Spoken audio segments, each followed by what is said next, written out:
Ladies and gentlemen, welcome on behalf of the Danube Institute here in Budapest, whose president I am, to this discussion of British conservatism.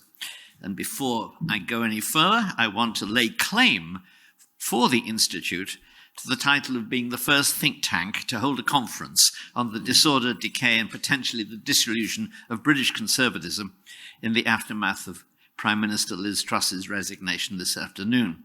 You can tell your children and grandchildren that you discussed it here first.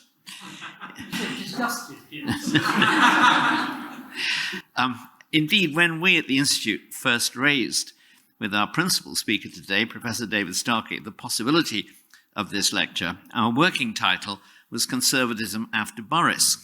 It has now morphed, after today, into a debate on conservatism after Boris and Liz, and it may yet mutate into a discussion of conservatism after Liz and before Boris. Because stories are coming out of the Caribbean that the former Prime Minister may return to stand in an election that is supposed to take only 1 week. If so, he may be one of a crowded field, including the former Chancellor, Rishi Sunak, the former Home Secretary, Suella Braverman, the present Finance Minister, Jeremy Hunt, and innumerable and thousands of present and future Conservative politicians. We'll see. But the extraordinary and turbulent events since the mini-budget was proposed by Liz Truss and her Finance Minister, Kwasi Kwarteng, 2 weeks ago, and promptly shot down by an alliance of the financial markets and the Tory moderates, if that's the right word, raise much more important and fundamental questions than simply who's in and who's out. One such question is, what economic philosophy does the Tory party today profess, if it professes any? Is it a classical liberal party favouring the free market and free trade, a conservative party on the Continental model, and indeed on the British protectionist model before the repeal of the Corn Laws and after Joe Chamberlain revived imperial protection after 1906? Or is it something new altogether? Still more fundamentally, what kind of political philosophy has the Conservative Party embraced at different periods since it was founded by Sir Robert Peel in the 1840s? Robert Peel, against whom Benjamin Disraeli rebelled, and took the Tories in a very different direction, eventually widening the electorate in the 1867 reform, developing a modern democratic party afterwards, and then handing over that new party to the Marquis of Salisbury, an aristocrat sceptical of democracy, who was nonetheless the most successful democratic political leader until Margaret Thatcher. And now we're looking at a party which, after winning a massive majority in 2019, is now in the throes of an internal crisis and facing a likely landslide defeat whenever the next election takes place, no later than January 2025. The Tory party is historically one of the most successful political parties in the world. It has held power alone or in coalition for 2/3 of the time since adult male suffrage was introduced in the 1860s. Yet today, cautious and well-informed commentators are asking seriously if the party will suffer a defeat that might reduce it to something like the 2 seats that the Canadian Tories won in the 1980s, or split into 2 or more new parties, or even disappear altogether. And these are astounding possibilities and fascinating questions. And we're very fortunate in having 3 distinguished speakers to address them. Our principal lecturer tonight is Dr. David Starkey, who is one of Britain's leading historians, the author of many best-selling books of history, who has also made some of the most important and widely watched historical documentaries. He is the winner of the W.H. Smith Prize for Biography, a regular contributor to the BBC and to the pages of national newspapers. He has also become known as the uncancelable David Starkey, since an attempt to cancel him was made, and as you can see from his YouTube channel, launched in October 2021, David Starkey Talks, with videos on the Tudors, Parliament, academic freedom, as well as the House of Windsor and many other subjects, past and present. We're also fortunate in having Dr. Ophir Avery, Vice President of the Herzl Institute of Jerusalem and co-founder of the Edmund Burke Foundation in Washington, D.C., as the first commentator on Dr. Starkey's lecture. Professor Avery's fields of research could scarcely be more appropriate to that task, since they are the history of political thought and especially the Anglo-American tradition in political thought. His book, John Selden and the Western Political Tradition, was regarded by no less a judge than Noel Malcolm as one of the most important books of recent years on that topic. He is currently a visiting fellow here at the Danube Institute, where he is researching traditions of European conservatism. Our final speaker is Rod Dreher, senior editor at the American Conservative magazine, who focuses on the intersections among religion, culture, and politics. His books include the New York Times bestseller, The Benedict Option, as well as volumes on topics as diverse as Dante and traditional conservatism in the modern world. His latest book, another New York Times bestseller, Live Not by Lies, a manual for Christian dissidents, was published in Hungarian during his stay here, and he has recently rejoined the Danube Institute as the director of the Network Project to bring together Christian Democrats and other religious conservatives to discuss common approaches to the problems that society is throwing up. So, on behalf of you all, I'd like to welcome the three speakers and invite Dr. Starkey to begin the discussion.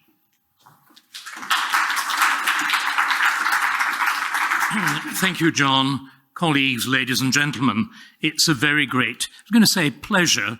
I'm bearing in mind the events of the day. That sounds perhaps a little frivolous. I was been teased, did I have to change my title? Well, I do, of course. As John has said, we are now post yet another prime minister. Remember, the fall of Rome saw 4 emperors in 1 year. We have now managed, I think, will manage 3 prime ministers in a few months. It is not a happy parallel. But of course, the ingenuity of the academic mind is completely equal to these kind of little challenges. John has hinted very heavily that we may actually be seeing, and I think it's quite plausible, the death of the Conservative Party. I wrote an article he didn't mention as part of my extraordinary post-cancellation activity. I'm a regular columnist with all those of you who are interested in conservative thought, which I imagine is many of you here who should be familiar with The Critic, which is now published both online and in, as it were, the flesh in print in London, and I'm a regular columnist there. And I think it was July, I wrote an article making the precise comparison between Boris and his historical antecedent. It is not, as Boris fondly imagines, Winston Churchill. It's difficult to think of 2 figures who have less in common than Boris and Winston Churchill. However, there is one British Prime Minister with whom the echoes are absolute, and that is, of course, David Lloyd George. Down to the being entirely led by, you'll forgive the vulgarity, his prick, the total immorality, the corruption, the combination of brilliance and sordidness, and above all, the resort to extraordinary measures of government because of extraordinary times. You have with Lloyd George, the First World War, the real invention. It's under Lloyd George that you get the invention of what John was once part of under Thatcher, of the Downing Street machine, of the garden office, of the role of businessman at the heart of government, of extraordinary measures as outsiders come in and invent things like the convoy system to combat the German U-boats, exactly like Kate Bingham and the sudden finding of a vaccine. Very, very similar. But of course, exactly 100 years ago, after leading to one of the leading joint conservative half-liberal party coalition to one of the largest general election victories ever, in the wake of the triumph in war, Lloyd George fell exactly 100 years ago in 1922. What arose out of that fall was, of course, the 1922 committee, which is even now meeting to debate the fate of Liz Truss's successor, and it heralded what George Dangerfield, that magnificent book, The Strange Death of Liberal England. We are now, I suspect, witnessing, after a similar general election triumph, in the aftermath of two wars, the phony war of COVID, the real but proxy war of the Ukraine, probably witnessing the death of the Conservative Party. Now, this is very useful. I'm sure you're all familiar with Hegel. Hegel tells us with that kind of magnificent, tedious Germanic flamboyance that the owl of Minerva flies only at dusk. Well, this is the dusk of the Conservative Party. In fact, I would probably say it's the Götterdämmerung, which is presumably an extreme form of dust. So it's an extremely good moment at which to analyse, you'll be relieved to know, not the latest chaos where it's ending, but where it began. So what I'm going to do this evening, I'm going to talk about where I think British English, we must stop talking about Britain, it doesn't matter, where English conservatism, where English conservatism actually begins, why it begins, what its content is, and what the nature of that tradition is.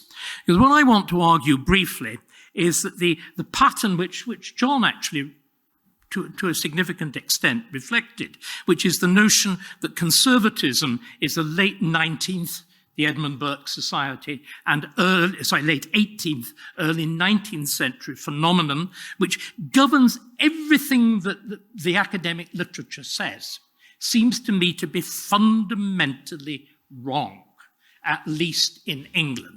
And what I'm proposing to do is to give you a radically different narrative that casts it back to a far, far earlier period. So let me just clear what I'm saying it is not about. I don't think the Conservative, although clearly Burke is a hugely important figure. His reaction to the extreme Enlightenment of the French Revolution, that ultimate form of universalizing, radicalizing, systematization of politics, which is denounced, and of course inevitably leading to extremism and terror, which is denounced brilliantly and even better prophetically in his thoughts on the revolution in France, which, remember, is written astonishingly in the year, the 10 months, 1789 to 1790. So nothing beyond the fall of the Bastille and the march on Versailles has happened. And yet he predicts, as we all know, he predicts Napoleon, he predicts the terror, he predicts the military regime, everything. Astonishing. So Burke is very, very important, and he provides in many ways a starting point, because bits of it, remember, and off you will pardon me if I say that great swathes of thoughts on the revolution in France are exactly what the Prince Regent said it was. Such stuff, Mr. Burke, he said, such stuff. Those sweeping sections on assignats, which can be page after page of tedium on assignats. But there are then these brilliant paragraphs that stand out and sear into the mind. Nevertheless, I don't think that's where it starts. And I don't think that's what we can turn back to if we now have to reinvent. What I want is to go back to the proper origins. And to go back to the proper origins, we have to go back very, very much further. I would argue that, and I'm going to defend the use of the word conservative, and I'm going to defend the use of the word tradition. I would argue that a conservative tradition exists in England from at least the 15th century, if not before. I mean, I'm going to take the idea of tradition seriously. In other words, I'm going to talk about an agreed substance or doctrine. That's to say, there's a commonality of doctrine or substance. I'm going to talk about a conscious tradition That's to say, of different writers in widely separating periods of time, addressing this common source, being aware of each other, referring to each other, developing each other's thoughts. So we've got then agreed substance. We have a succession of, we're defining tradition, agreed substance. We have a succession of thinkers, and then we've got something else. We have visible opponents. If there is to be a serious tradition, which is political, I mean, it's not simply abstract thought, it is highly real thought with direct practical application. If we have such a tradition, it will have opponents. So we're going to be able to see people who are outside the tradition, who disagree with it. And I would say, going right back again to the 16th century, are proto-liberal. In other words, they are universalist, they are systematizing, and they're essentially moralistic religious. Because one of the striking things I would argue, this again is the complete opposite of much of the mainstream European conservative tradition. It is either irreligious, the English is either irreligious or positively anti-religious and deeply unmoralistic. Deeply, deeply unmoralistic. So we've got then agreed substance, a succession of writers, and we have, as it were, a tradition of opponents who have their own tradition, and indeed their own, all the things that I've listed there. They address each other, they've got commonality and so on. And then finally, and I want to make this point very strongly, this tradition is not an abstract tradition at all. This is not a philosophic tradition. It is a tradition of practical men talking about practical politics with examples drawn from practical politics. In other words, these are not intellectuals. They're like Burke. They're politicians who can think and write, unlike almost any of our politicians now, but that's an entirely different matter. So have I mapped out what I'm wanting to do? And I hope it's clear. Let's now actually begin looking at who these figures are. I'm going to condense quite a lot because obviously I have to. So you'll forgive me if somebody pops up a hand and says, oh, you've forgotten so-and-so. I probably haven't, but I've just left them out deliberately. I'm going to look at the following figures in a little detail. I'm going to look at Sir John Fortescue, who is the English Chief Justice, Lord Chancellor, Lancastrian exile, Yorkist turncoat of the middle of the 15th century, who writes one of, I think, well, two central books. One of them is the Laudatio of the Common Laws of England, and that's in Latin, and the other is the Governance of England, which is in English. I'm going to look at Sir Thomas Elliot, who is, and between Fortescue and Elliot is the 1520s, between Fortescue and Elliot, there is the full impact of the essentially Latinate political culture of the Renaissance hitting England. So Fortescue is Elliot is the tradition of Fortescue refracted through the Italian experience of res publica. We'll throw in, just for the sake of the joke, we'll throw in my collateral ancestor, Thomas Starkey, and the 1530s, again, because of another interesting adaptation of that Renaissance tradition. We want a churchman. I've been being rude about the church. So we'll have John Aylmer, later Bishop of London, who is writing in defense. Again, a very unusual Protestant position. He's writing in defense of the accession of a woman of Elizabeth I. As I'm sure many of you are aware, the standard Protestant tradition, as exemplified by John Knox in his denunciation of the monstrous regiment of women, was that women should not only shut up, but under no circumstances should rule. Then, forgive me. And then finally, in this batch, I will look at Sir Thomas Smith, who is Secretary of State. He is when the Renaissance tradition solidified into academic achievement in Oxford and more particularly Cambridge. Remember, Oxford is the medieval university. Cambridge is the Tudor university. You can tell that very clearly from its red brick, the earlier form of red brick, not the Accrington red brick of the 19th century. And Thomas Smith writes again with a Latin title, but with an English text. He writes the De Republica Anglorum, which is published in 1585, though it's dated very precisely. Let's see if I can remember which day of March it is. I'm doing badly here. Memory fading. Where are we? Here we are. It is actually dated... Here we are. It is actually dated... I'm talking about specificity. This is how he ends the De Republica Anglorum. So England standeth and is governed at this day, the 28th of March, anno 1565. That degree of specificity by a man who is both an Oxbridge professor and a Secretary of State. Right.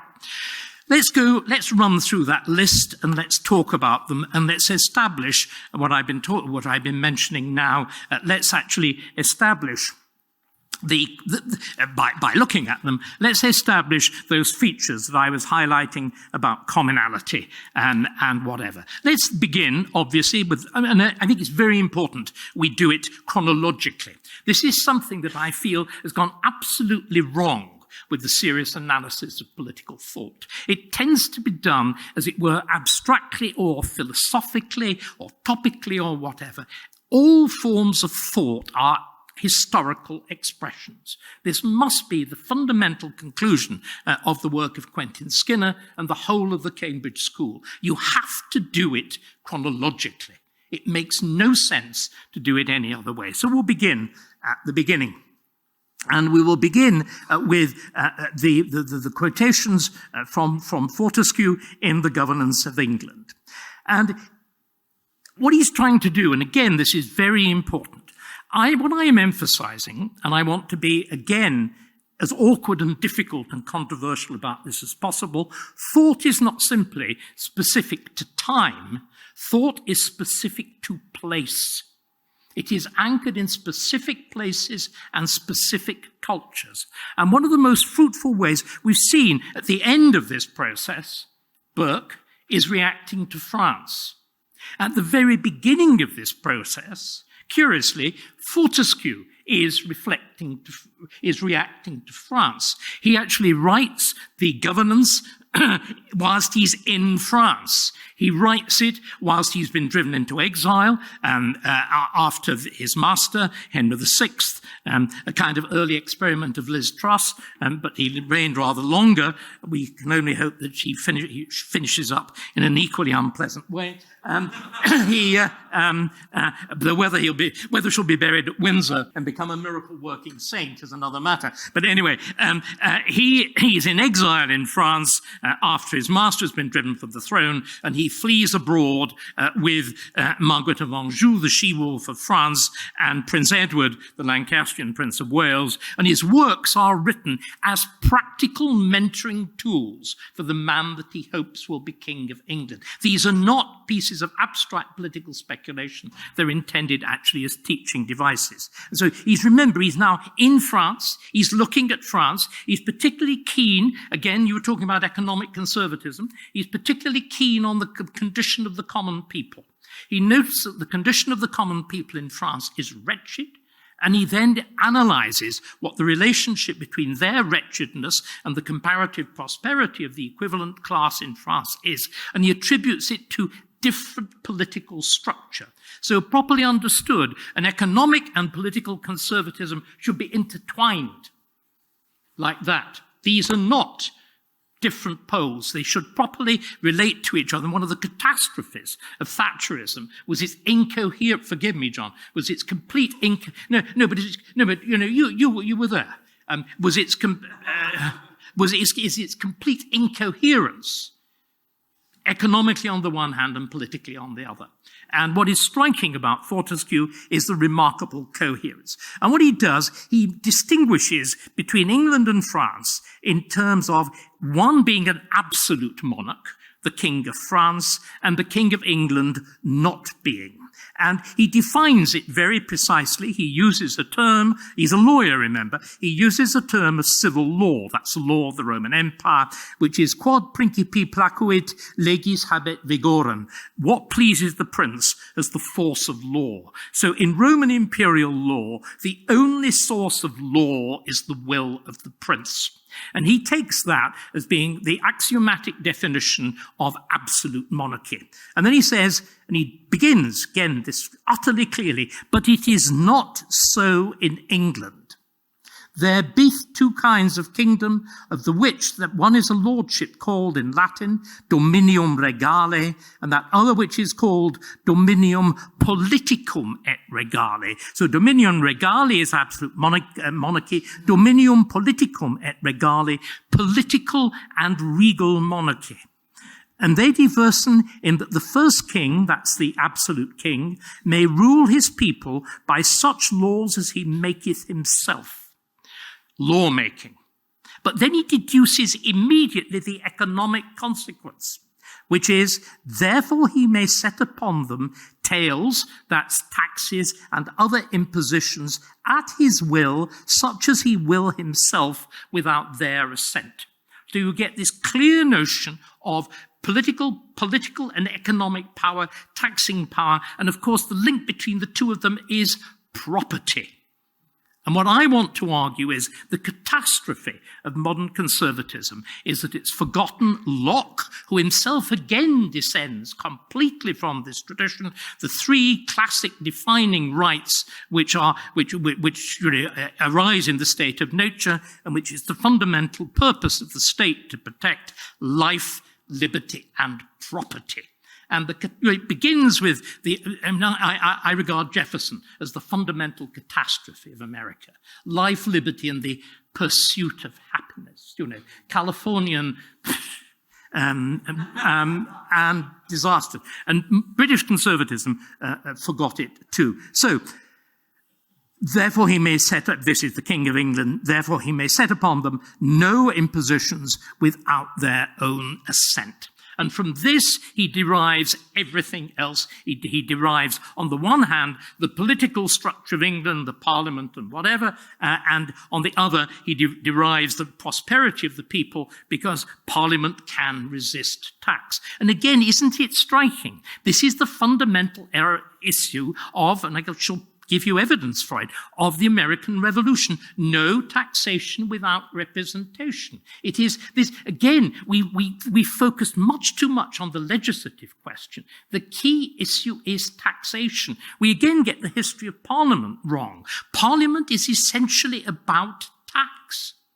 The reason for Parliament in the Middle Ages, and again, the Supreme Court in England got it completely wrong too. The Parliament in England is not the creation of feeble monarchs being resisted by the overweening force of their intelligent subjects. Parliaments in England are created by strong monarchs for their own purposes.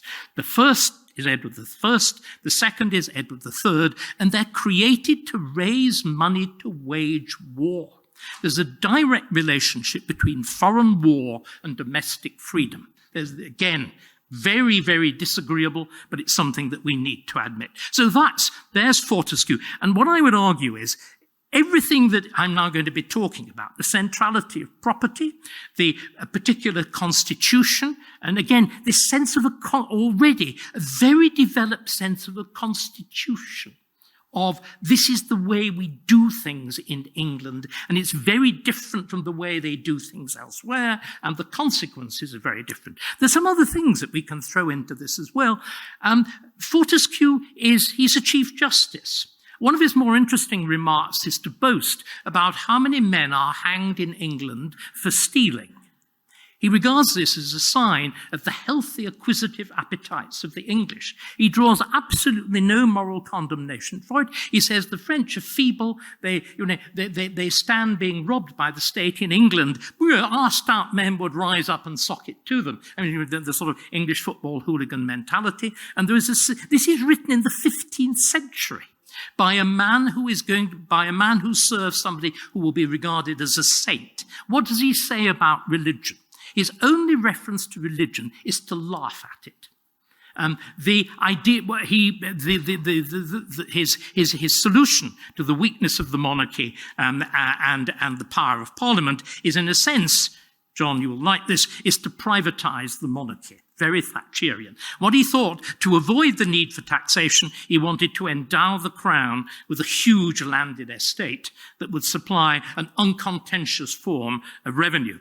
Now, that's called foundation. Just like the foundations of Oxford and Cambridge colleges, or of monasteries, or of cathedrals, or whatever. And there were lots and lots of these endowed institutions in the 15th century. Indeed, all those colleges of Cambridge that I was talking about, that underpin the renewed University of Cambridge, actually begin for quasi-religious purposes. They begin, of course, they have an academic function, but their essential function is to pray for the soul of the founder, to get it through purgatory from the risk of hell into heaven. He's calling for refoundation of the crown. And so what he does, he parodies this. He says, if the crown is refounded, so that the crown is endowed and we don't need taxes, he says, the entire kingdom of England will form a monastic choir, singing a hymn to the noble Edward, by this point he's turned coat, to the Yorkists, to the noble Edward IV, saying, and I translate the Latin loosely, praise God for King Edward, who has done more good to us than any king in England, because he's meant that we don't have to pay tax. He sounds a bit, like an earlier version of Kwasi Kwarteng, but is rather more successful at the device. But again, this key issue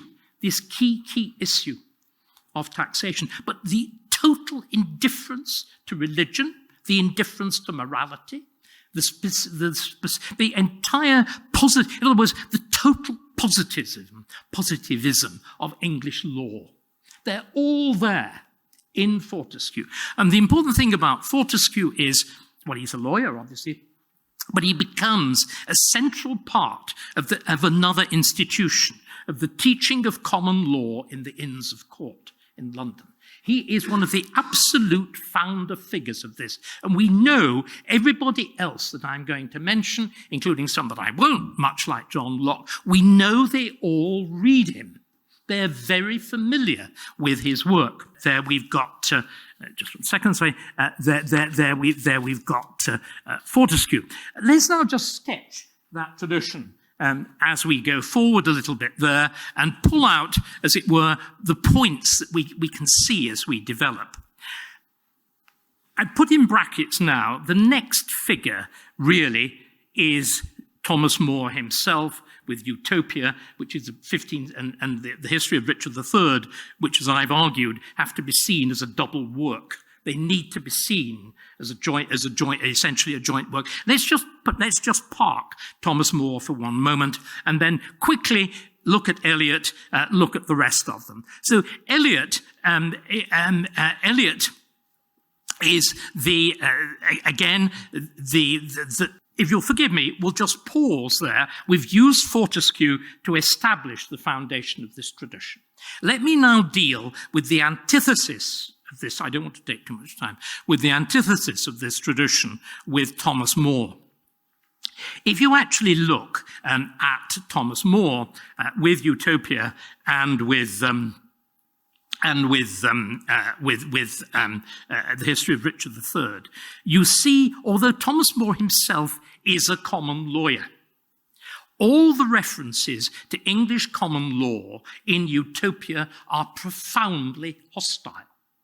The thing is very striking. The things that Fortescue boasts about, the hangings and all the rest of it, More regards as outrageous and says so. He regards, above all, the extraordinarily acquisitive quality of Fortescue as deplorable.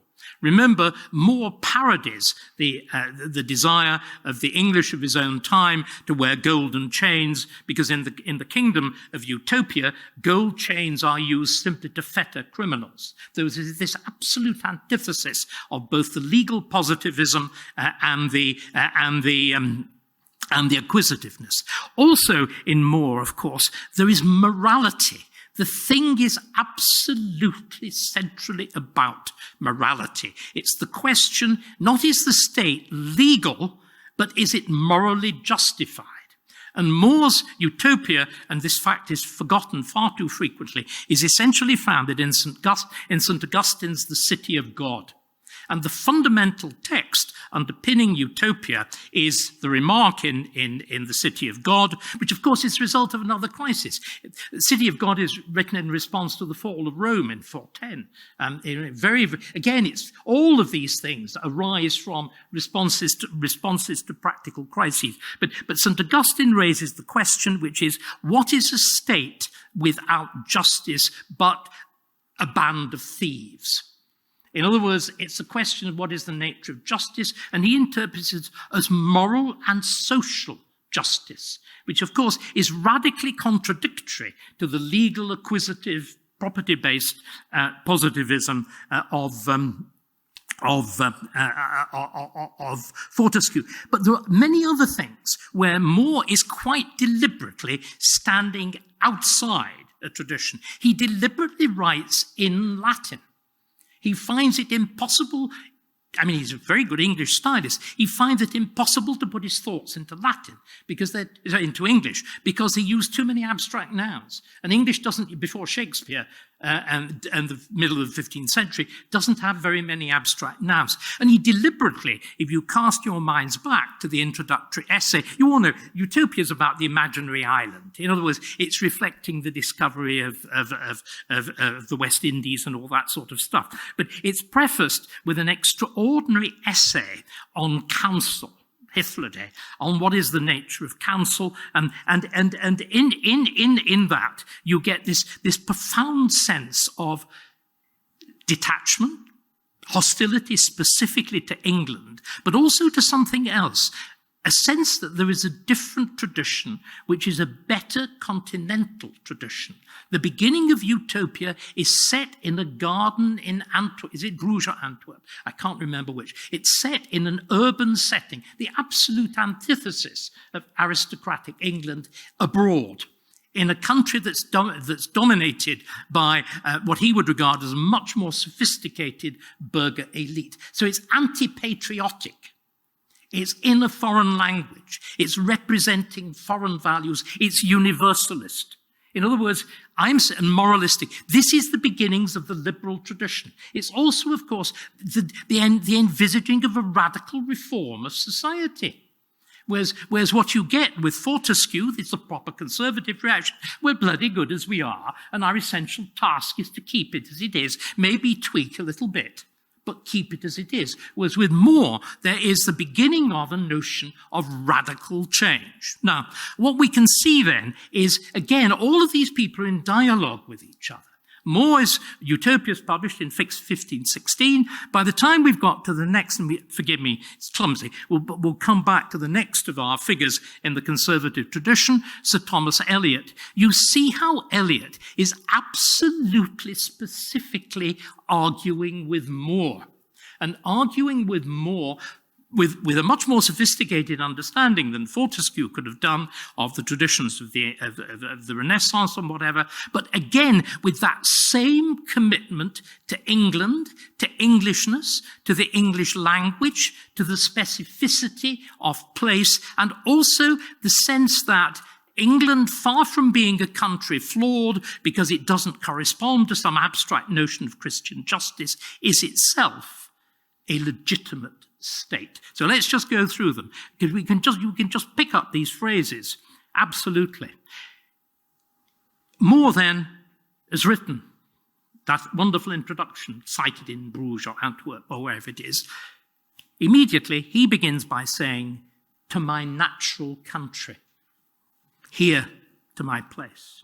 More writes in Latin, "in our vulgar tongue." Right? our tongue, our English. And then, in contrast to More's moralism and to his universalism, the absolute and the sense of the importance of moral value, he says, England is a just public weal. And how does he evidence it? In mine own experience, in the daily affairs of the public weal of Henry VIII's most noble realm. The absolute specificity of this man who is a judge, is a magistrate, is an administrator within this common law tradition. And we can then just trace that. Well, I think time means that we can only have a very brief reference to poor old Thomas Starkey. Starkey is a bit outside this tradition. He's primarily educated in Venice. He's associated with Cardinal Pole, which, of course, in the 1530s is pretty well catastrophic. And he comes back to England, nearly loses his head because he thinks that after Henry VIII has got rid of Anne Boleyn and married Jane Seymour, he will actually go back to the Roman Church and says so. This is a very unwise thing to do. But he writes a remarkable work, which is in English, but is completely conditioned by his experiences in Florence, which is, I mentioned Cardinal Pole, Reginald Pole, who was Henry VIII's cousin and would have been the Catholic claimant to the throne in many ways after the extinction of the Tudor line. And it's called a dialogue between Reginald Pole and another one of the bright young men in the Aristotelian, very important that, the Paduan Aristotelian circles in Florence, a man called Thomas Lupset. And what it's about, here we're seeing now conservatism that recognizes things have gone wrong.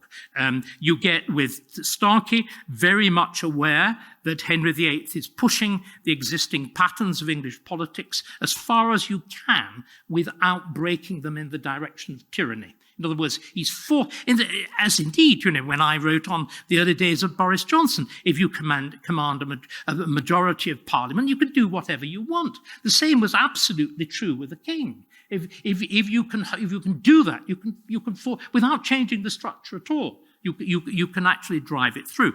But he says then, but we need some sort of counterpoint to excessive royal power. Now, of course, Thomas More is arguing about that. He says we've got to throw out everything. Starkey does something completely different. He says, look back in our history. He looks back into, this is a man who trained in the most sophisticated of North Italian, Venetian, Paduan humanism. What does he do? He says, look back in English medieval history. Look back at the role of the great officers of state, particularly the high steward and the constable in the Middle Ages. And he cites examples. He's been reading the Chronicles, and he's right. They were able to bridle John. They were able to dethrone Richard II. They saw off Henry VI. And so in other words, you get here this sense, which again seems to be fundamental to conservatism, that conservatism can actually, as it were, history can be the source of renewal rather than simply a source of stasis or freezing, fully developed. Because, of course, and again, there's a sophistication of the understanding of the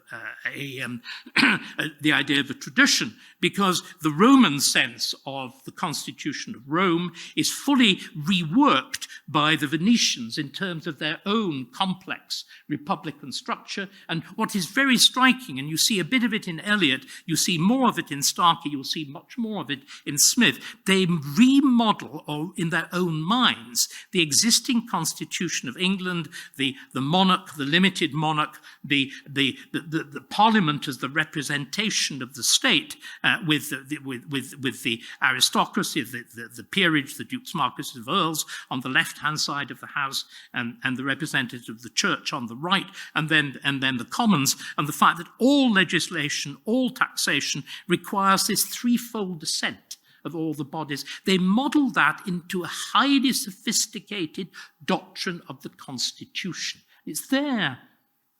It's there in embryo in Fortescue. It's fully developed by the time we get into the 16th century. So then let's just get that sense of the full development. And again, I'm going to have to drop one or two of the figures. Let's get that sense of the full development of these ideas in Smith. Again, with the Latin title, the De Republica Anglorum, published in 1483, but written, as it tells us very clearly, in 1565. Right. Then let's just read what he says, this absolute clarity of a constitution rooted in law. The most high and absolute power of the realm of England consisteth in the Parliament. That which is done by this consent is called firm, stable, and sanctum, and is taken for law. The Parliament abrogateth old laws, maketh new, etc., etc., etc., etc., for about 10 lines. And to be short, all that ever the people of Rome might do, either in centuriatis commitis or tributis, the same may be done by the Parliament of England, which representeth and hath the power of the whole realm, both the head and the body. For every Englishman, listen to this, is there intended to be present, either in his person or by procuration and attorneys of what preeminent state, dignity, or quality he be, from the prince, be he king or queen, to the lowest person of England, and the consent of Parliament is taken to be every man's consent. That is 1565. Could there be a clearer statement of the notion of a parliamentary constitution? Already there. So, let's now just leap forward. We're going to have to leave out fun figures like John Aylmer and all the rest of it. I'm sorry about that, but time chases us. So what I'm then saying is that we have a fully developed, conservative, legally based, constitutional, specifically English, no mention of, these things that I've been mentioning, there's absolutely no notion of it's God that requires you to obey the monarch. There's no notion of divine rightery. There's none of that whatever. It does not come into the story. So what has gone wrong? How have we got all this so absolutely wrong? I think we've got it wrong, essentially, because of the impact of the doctrine of progress. The notion that history is about progress. And this is the dominant doctrine of historical writing from the beginning of serious history, with Hume and whatever in the middle of the 18th century, and it gathers force throughout the 19th and 20th centuries, and of course it reaches its apotheosis in my own great teacher at Cambridge, Geoffrey Elton, who subscribes fully to Weberian doctrines of the replacement of charismatic by bureaucratic government under, for God's sake, Henry VIII. As I always said to Geoffrey when I got cross with him, could he imagine the conversation in which Thomas Cromwell explained to Henry VIII that he was now redundant? Well, we all know what happens to Thomas Cromwell. They used it deliberately in experienced executioner. Right. So the consequences of what I'm saying are that we need to stand 17th century political history on its head. The royalists are the radicals. Those advocating divine right monarchy and the power of the king over the laws are the radicals. Parliament are the conservatives. Look at it. If you look at the great Edward Coke, the greatest of lawyers of the period, what does he invoke? He invokes medieval precedent. I actually was able to locate we were talking about the role of the great officers of state, the thing that Thomas Starkey was interested in. I managed to locate Cook's own copy of the Modus Tenendi Parliamentum in the Isabella Stewart Gardner Museum in Washington, in Boston. And it's astonishing to look at that. You're actually holding, it's a pseudo-medieval document that this great proponent of the liberties of Parliament is using to ground the rights of Parliament in an obscure text, which is essentially setting out the rights of lords in Parliament. It's really just standing things on the head from what we think. So we need then, of course, to understand that how did this happen? How come? I think, again, Frederick Maitland, the great Cambridge legal historian, in his remarkable essay on the English, it's a lecture course on the English Constitution, puts his finger on it, and I'd never really thought of this before. It's how the Stuarts come to the throne. The Stuarts come to the throne illegally. That is to say, the will of Henry VIII, endorsed by Act of Parliament and by order in council and proclamation, specifically excludes the Scottish line from the English throne. And what happens is that will is deliberately locked up and concealed in 1566. Now, James knows this. He knows that his own accession in legal terms is illegal, therefore it has to be grounded in divine right dynasticism. And you will find virtually no period earlier in English history in which you get that specific argument about divine right, apart from the House of York, who fortunately are extinguished by the Tudors. So we've got...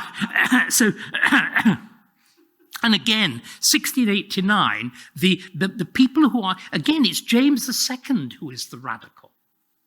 Locke is a conservative. The lords of 1688-89 are profoundly conservative. They're making deeply conservative statements. They're going back to that tradition that I've identified. And then finally, just let's tweak tails completely. This is John Adams on the nature of absolute or imperial monarchy. That's Fortescue's absolute monarchy, dominium regale, and limited monarchy, that's dominium politicum et regale. This is John Adams in his earliest published essay, the Novanglos essay 7, I think it's 1763. This is the American Revolutionary. The British government is still less entitled to the style of empire or absolute monarchy. It is a limited monarchy. If Aristotle, Livy and Harrington knew what a republic was, the British Constitution is much more like a republic than an empire. They define a republic to be a government of laws and not of men. If this definition be just, the British Constitution is nothing more or less than a republic in which the king is first magistrate. This office being hereditary and being possessed of such ample and splendid prerogatives is no objection to the government being a republic as long as it is bound by fixed laws in which the people have a voice in making and a right to defend. That is an American revolutionary. In other words, I will conclude on this. The American Revolution itself is conservative. And just a final tweak in everybody's tales. What's gone wrong?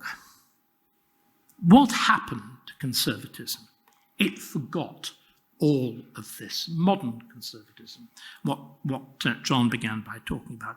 It, above all, forgot to adapt to that legal tradition. It lost its way.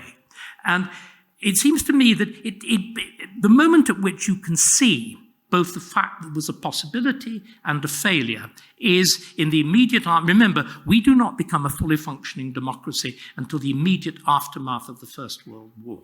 And in the immediate aftermath of the First World War, you have a remarkable Conservative MP, a man called Noel Skelton, writing 4 or 5 articles in The Spectator with a title, Constructive Conservatism.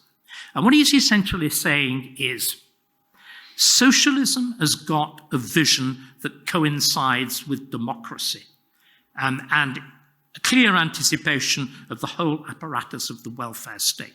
What he says is, we have specifically to revive our notion, we conservatives have to revive our notion of the centrality of property and integrate it with democracy.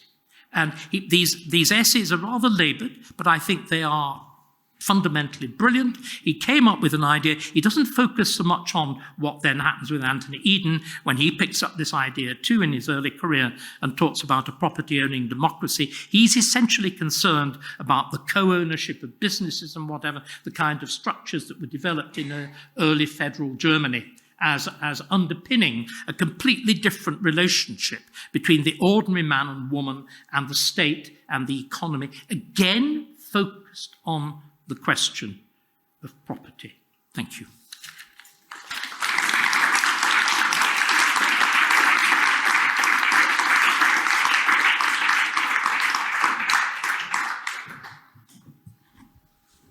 Is this working? Yes, it is. David, thank you very much indeed. You've thrown down so many gauntlets that I'm not sure how many of them we'll all be able to pick up. But I'm going to invite Professor Avery to do so, and either from a seated position or at the lectern. Thank you. So, thank you very much. Thank you to Professor Starkey. Can I just interrupt? Should I? Yes. Okay, right. Thank you to Professor Starkey for focusing our disagreements about the 17th and 18th century rather than the 21st. I agree with very much of his description of the early history of conservatism, not specifically about this figure or other. I agree that one of the first and most important figures were Fortescue. But as I look at the conservative tradition, especially at the political conservative tradition, I see rather another picture. It is correctly one who emphasizes the common law and parliamentary tradition as well as property, but I think is actually, in many cases, not only religious, but deeply religious. I will mention some of the names which I take. I will start with noting that the tradition is very much one of the common law, and the common lawyers, to this day in a sense, but certainly back then, in England, were not educated in Oxford and Cambridge. Those who went there went either to be priests or to get a wider education. To be a lawyer, you are actually had to go to the third English university. That's how people called it, which is the Inns of Court. And at the Inns of, you will see, many of those people, which I will mention, including Mrs. Thatcher, although she went to Oxford, she also was a lawyer.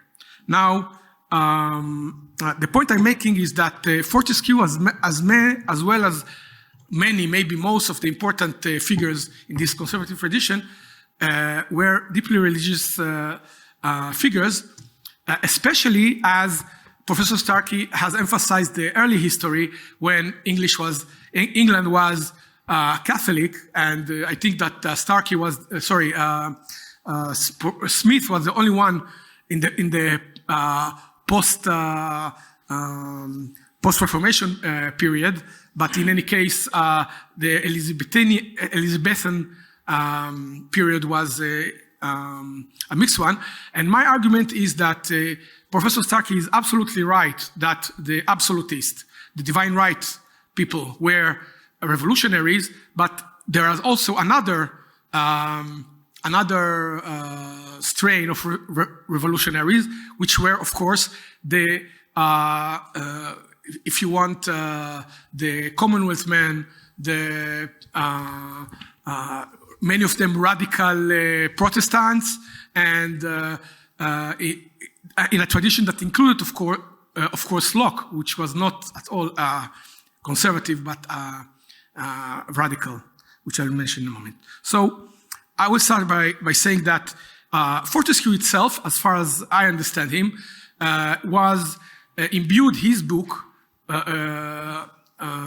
but specifically the book about the governance of England, the praise of the English laws, with biblical references. And in fact, he exhorts his prince to study not only the laws of England, but the Bible. And actually, if I believe that the source most often quoted in that book are the biblical books of King.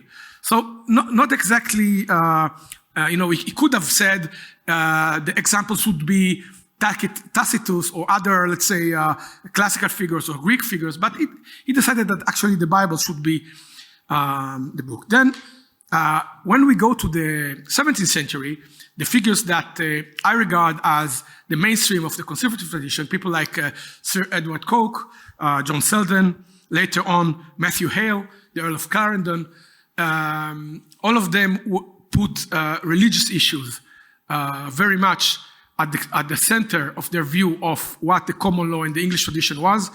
Certainly, Edward Coke was particularly not a very nice person, but deeply religious. Matthew Hale was deeply religious, and the Earl of Clarendon, of course. Selden is a more mixed figure, but he also wrote volumes dealing with religious matters. So in a sense, this tradition is very far from an irreligious one. And indeed, they were fighting zealot royalists and zealot anti-royalists. And in fact, we should consider that this is the source of the terms Tories and Whigs were born as terms of disparagement. What was a Tory? A Tory was an Irish bandit, which Irish means Catholic. So those who were accused of being Tories were said, you're an Irish bandit means you're an absolutist and you're a crypto-Catholic or Catholic sympathizer. And on the other side, the Whigs were terms. Whigs are basically Scottish rebels. Means you're a revolutionary, you're one of these mad descenders, and you're anti-monarchical. So these are the two extremes that the central conservative tradition, in my view, in England, try to follow. It's interesting that often, Oxford University is mentioned as a kind of seminary of conservatives, but in fact, the tradition in Oxford is often to dislike prominent conservative figures, which are a bit outsiders, and they come and remind many times conservatives of the principles you should follow. I think it's not a coincidence that Oxford University actually snubbed Selden, snubbed Edmund Burke, and snubbed Lady Thatcher each time when they had to give them some kind of a honorary position or honorary title. They decided not to because these people are not really in our tradition. I think they were right because these people were more in the common law theory university tradition. Now, as I mentioned, I don't have the time to go into it too much, but as I mentioned, the figures that I see as the main conservative tradition many of them are deeply religious or see a vital role for religion in their conservatism. The same is true about Burke, and I believe in a sense also about Lady Thatcher. But I want to bring that to our days. And I'm thinking about, the people who brought about the fall of Liz Truss. Who are these people? So, in a sense, they're conservatives, but they're small C conservatives. They're Humeans. They're people who says, we're on top, we'd like to remain on top, and let's have some kind of court intrigue, because we cannot actually, we wouldn't get the vote from even the members of the conservative parties, maybe from the country. So let's have a nice coup. Now, these people, I think they were once termed as wets, meaning they want things to stay as they are. They saw Truss as a full gal, we could say, and I don't know their religious opinions, but they don't seem especially concerned with this stuff. So I believe that actually they continue a tradition that existed within the conservative tradition of small C conservatives, that we can think about many of these people, a kind of maybe John Major, maybe Neville Chamberlain, people that, let's just continue and go along. And there is another very strong tradition which is conservative and which believes in connecting with these ideals as well as with the wider people.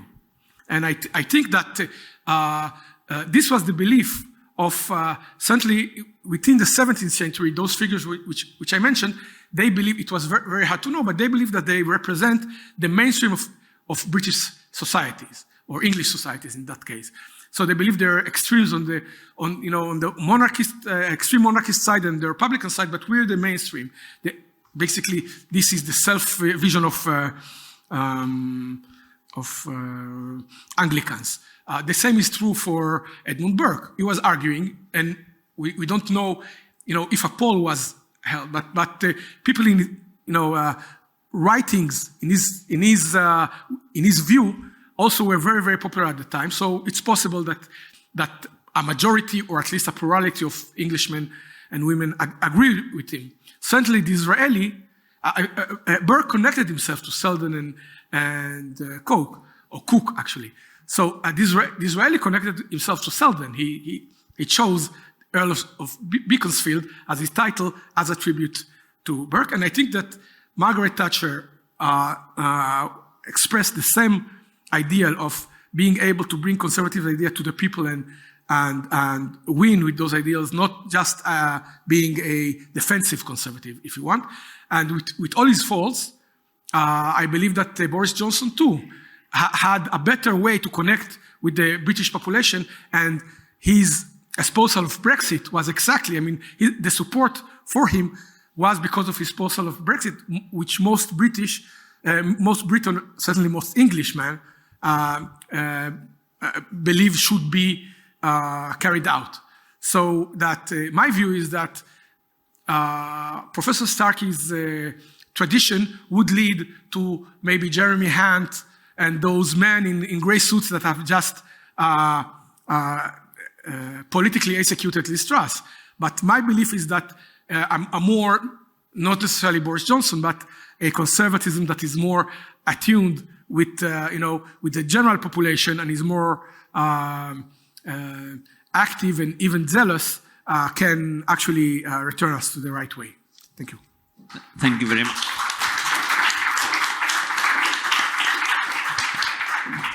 Rod Dreher. I'll stay here, and I'll keep it short, not only because I'm not a historian or a professor, but also because I want to leave time for people to ask questions. I want one of you to ask Professor Starkey why Meghan Markle is to blame for the whole mess. I think whatever you say will be entertaining. From what I understand about what's going on in the UK now, the younger generation cannot buy houses or secure stable employment. Why should they vote Tory to support a system that makes it much more difficult for them to put down stakes and have a stake in the future?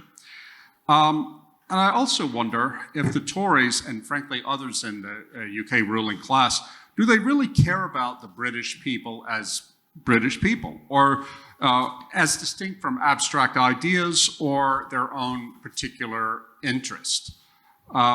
We have something similar in the United States, of course. I think about my own home state of Louisiana. Back in 2007, we elected as governor a reform conservative, a guy named Bobby Jindal, a technocrat, seen as clean, not tainted with the corruption of usual Louisiana politics. He came in and governed as if he were running for president, and he began to rely on Washington political consultants to tell him what he ought to care about and completely ignored the actual people he governed.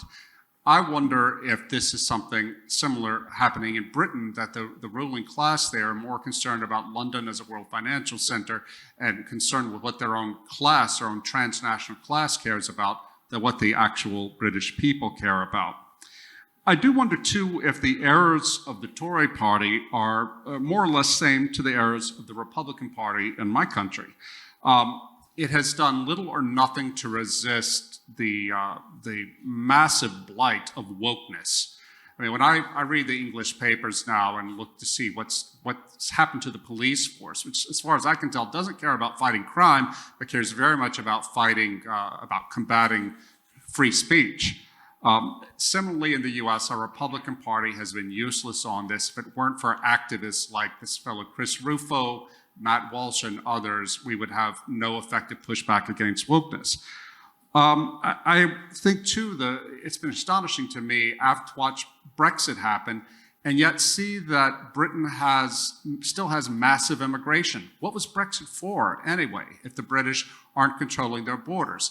It seems to me that the Tory party has not respected the sentiment of the British people to defend national sovereignty against unchecked immigration. Also, the Tory party, like our Republican Party, has assumed that the market would work everything out. It has been insufficiently critical of the role big business has played in our politics and in changing the politics away from what is good for the people, the common good, and instead making it about what is good for big business.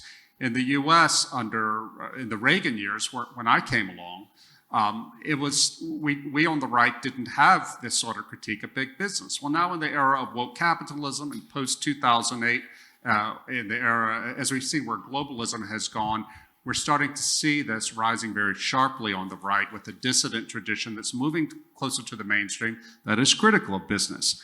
And I think that this is why, among the most creative elements of the right, you're seeing American conservatives look not to the UK for a sense of revival, which we have done in the past, but rather looking to continental Europe, specifically to Hungary, to Poland, and to the Central European nations.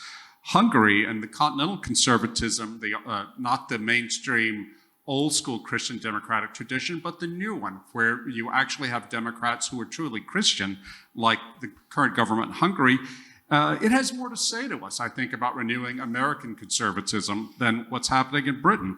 It's anti-globalist, it's strong on immigration, it defends national sovereignty, it defends the natural family against gender ideology, unlike the Republicans and the Tories, and it is much more skeptical about the role of the market as part of a more holistic overall view of the good of the common good.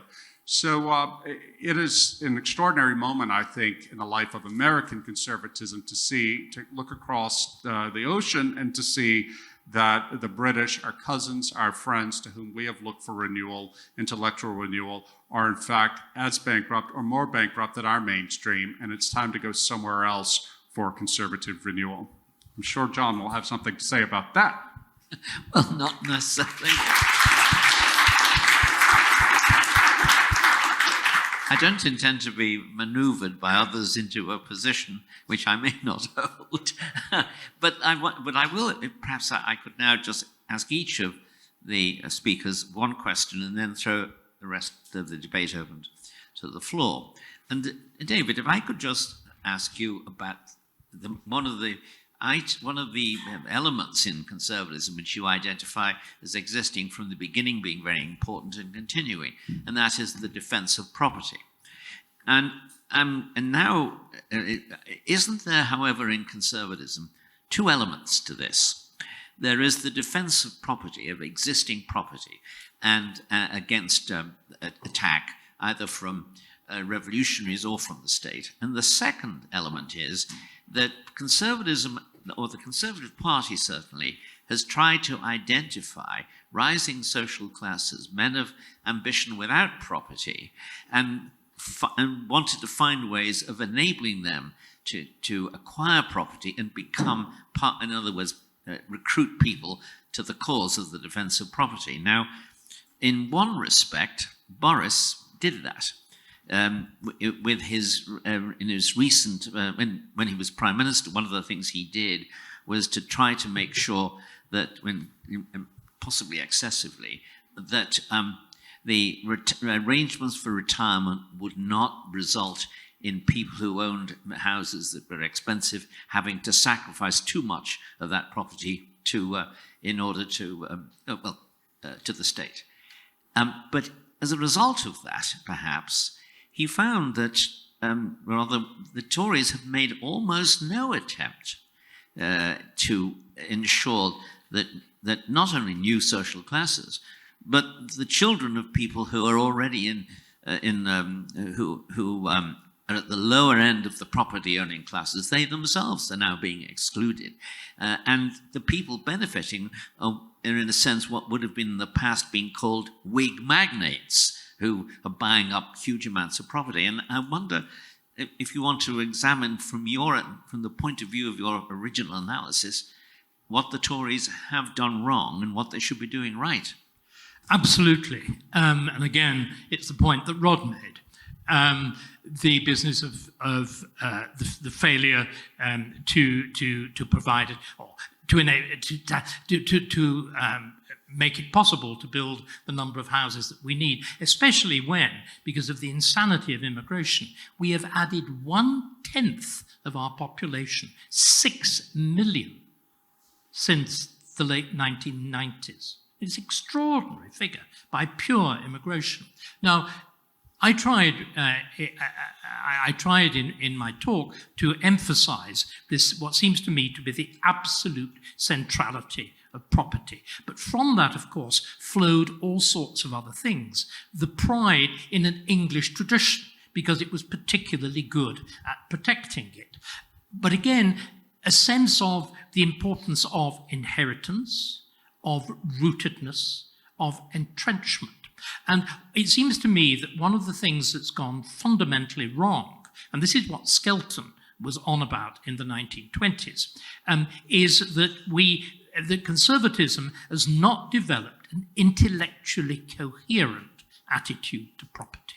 It inherited one, but it's failed to develop it to a world of democracy where larger numbers of people do not have property. We are completely incoherent about whether inheritance is a good thing or a bad thing. My own view, and this is, if you actually look at the history of English common law, particularly the entrenchment of primogeniture, of fixed settlements, of the whole way in which, if you look at the peculiar nature of English society, it's fundamentally determined by English property law, even to the extent of the small population in the Middle Ages, because of the very tight structures of landholding. We've totally failed to do this in the 20th century, above all because of the compromises in the adaptation to the welfare state. Accepting the settlement, particularly of 1945, is catastrophic.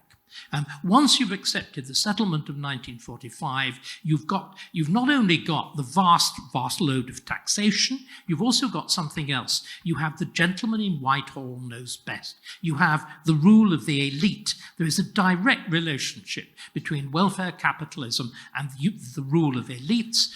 There's also, of course, again, as I said, and this is where I do sharply disagree. You've left out one utterly fundamental thing from English history, which is Erastianism. The Erastian tradition of the Reformation is absolutely central, it seems to me. When you get the whole attempted introduction of Presbyterianism in the Revolution in England, Leslie, the Scottish representative, writes home and says, "Oh, it's a lame Erastian presbytery." And so we've got to wonder just how much went wrong, how completely it went wrong. Because again, the Conservative Party did very well by slithering. The Republicans did very well by slithering. But finally you hit the buffers.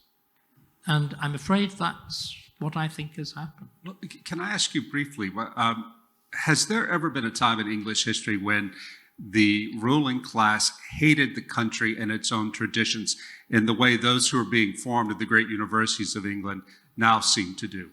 Well, I've already emphasized more, that there is a serious tradition of this. You can go again to what happens with the Whig tradition in the late 18th century with Charles James Fox, the falling down in worship of the French. You look at the division within the founding fathers between the pro-French and the pro-British, particularly Jefferson's flirtation with all of this stuff. You get the fact, talking about the conservatism of the American settlement, it's fascinating looking at Tom Paine's last letter to George Washington, in which he says quite simply, A, Washington's really a king, and B, the American Constitution is just the British one, removing a crown and putting on a pair of false teeth. Very, very, very strikingly. So the hatred is there by the late 19th century. You get in, and the same groups, exactly the same groups of people, the Oscar Wildes and whatever. You get Gilbert and Sullivan. There's the Mikado song of those who are going to be executed. It's not the Mikado, Coco, the executioner.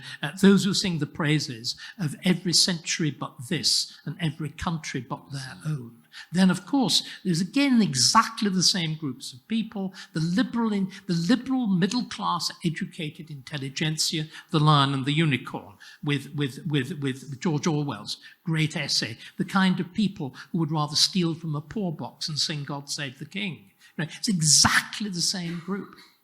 But it's Thomas More. I mean, there is that liberal, internationalist, radical, levelling, abstracting tradition, and it seems to me to be fundamentally, it's there in England. But compared with most other countries, I think it's somewhat sub-fussed.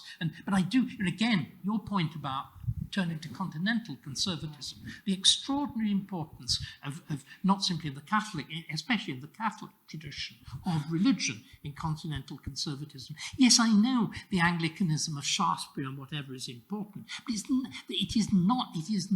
The only time I think that religion has been central to conservatism in a way that's fully articulated is in the king worship, the English Shinto of the period of George V and George VI and Elizabeth, in which you deliberately deploy the monarchy as a family monarchy, as the instrument of the Church of England in trying to resist divorce law reform and whatever. And if you actually look at the way in which royal ritual and religious ritual are enfolded into each other,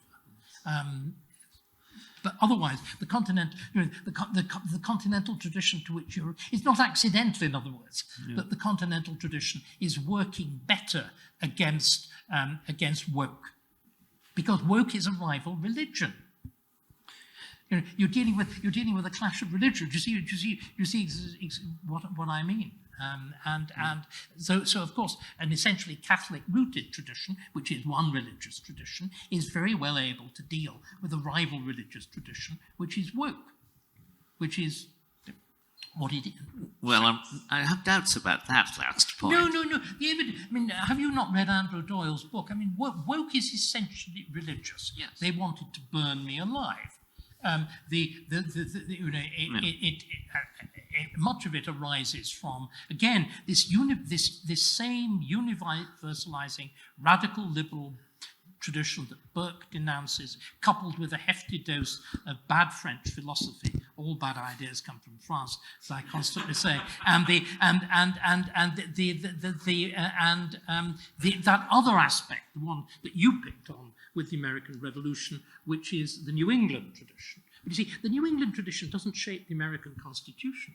The American tradition arises from the common law, Southern, essentially, as far as I can tell, essentially is people like John Adams, and it owes nothing to that radical tradition, which is why Paine denounces it.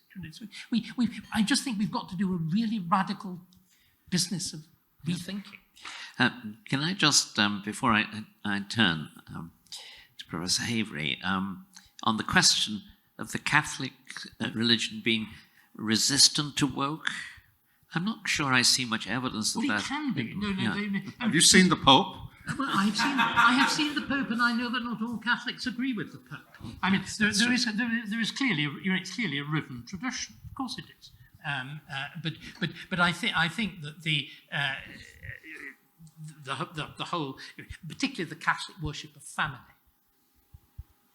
offers a very, very different position, which again is very un-English. The peculiarity of England is the weakness of family structures in comparison with continental Europe. Again, the wonderful arguments of Alan Macfarlane and the origins of English individualism. They're very, very, the nature of the family, the nature of family relationships, the relative absence of anything like continental dynasticism and cardinal nephews and all this sort of thing.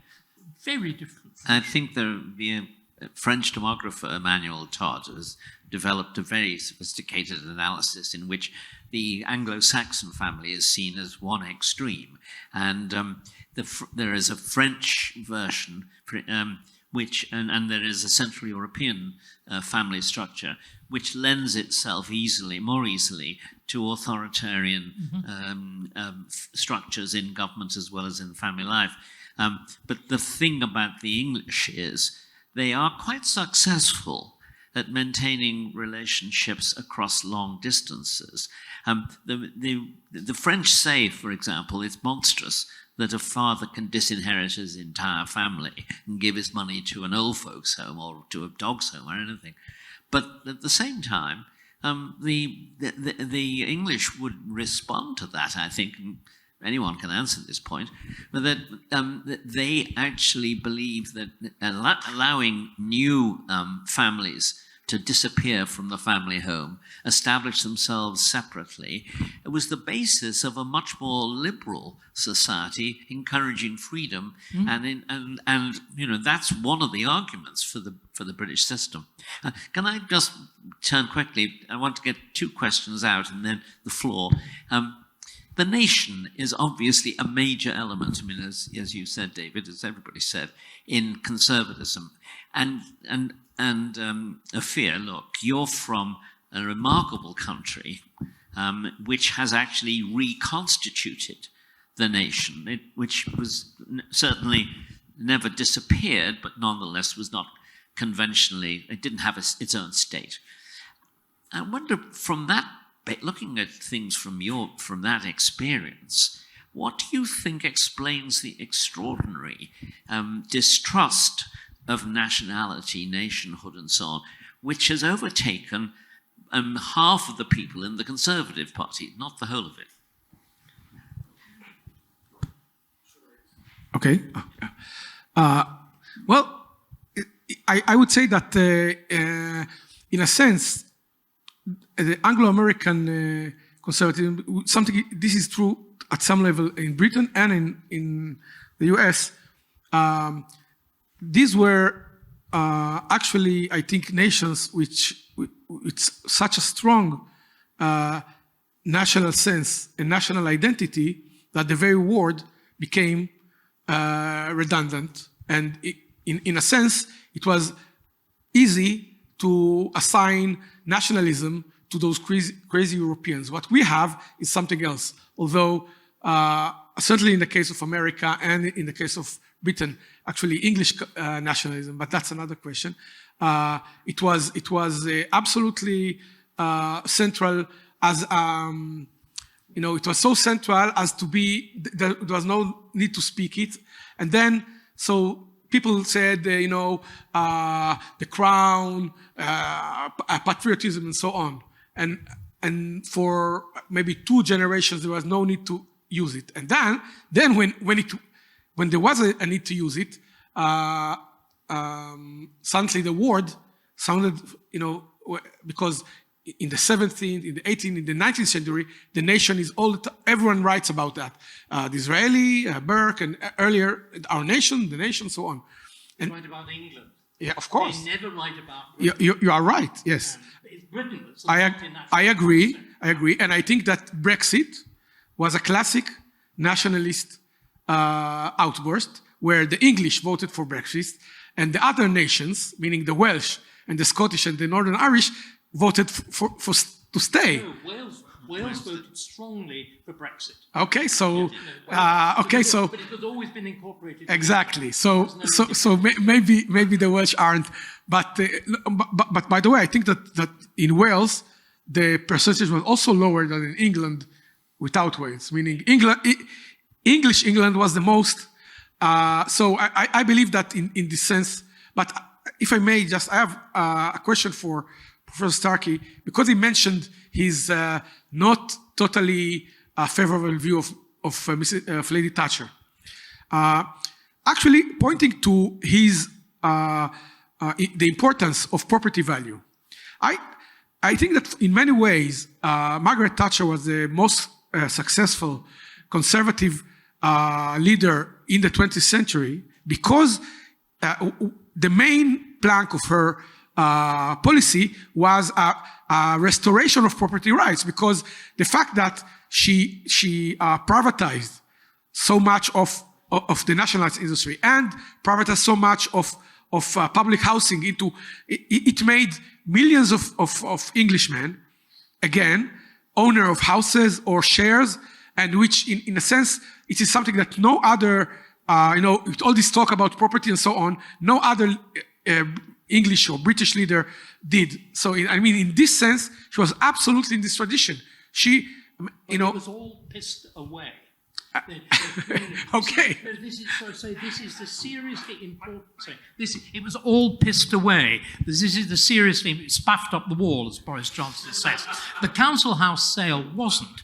Privatisation was overtaken by the spivery of the city. Nobody held those shares. And this is no ordinary people held those shares. And if you actually look, this is exactly what Skelton was talking about when he talked about the need for constructive conservatism. That you had to entrench a notion of more than merely owning your little house. Fundamentally, Thatcher was a weird combination of a radical Manchester school liberal with traces of good small-town English patriotism. But Keith Joseph is a catastrophic. Again, what Thatcher did, Thatcher profoundly attacks institutions, deeply unconservative. So it's a mess. It never is. There's never a serious approach to, again, is it important to encourage property ownership across generations?